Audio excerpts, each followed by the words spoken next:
কুমার পরীক্ষায় তো বসলো ঠিকই, কিন্তু সে আসলে কিছুই পারত না। তাই সে তার সামনে বসা মেয়েটির কাছে সাহায্য চায়। তখনই সে জানতে পারে যে মেয়েটি হলো মার্স, যার পিছে সে প্রতিদিন ঘুরে। মার্স কুমারকে বলে যে যদি সে তার পিছু করা ছেড়ে দেয় তবেই সে তাকে নিজের উত্তরগুলো দেখাবে। কুমারের এই বছর যে কোনোভাবে পাশ হওয়া জরুরি ছিল, তাই সে রাজি হয়ে যায়। এরপর সে মার্সের লেখা সমস্ত উত্তর দেখে দেখে কপি করে নেয়। এভাবেই কুমার তার প্রতিটি সাবজেক্টে মার্সকে নকল করে। পরীক্ষার পর কুমার মার্সকে জিজ্ঞেস করে যে সে পাশ হবে তো।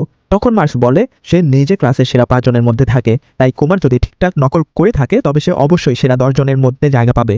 এটি শুনে কুমার ভীষণ খুশি হয়ে যায়। কিন্তু যখন কলেজের রেজাল্ট বের হয়, কুমার দৌড়ে গিয়ে লিস্টে নিজের নাম চেক করে। কিন্তু আশ্চর্যের বিষয় হলো সেরা 10 তো দূরের কথা, পুরো লিস্টের কোথাও তার নাম ছিল না।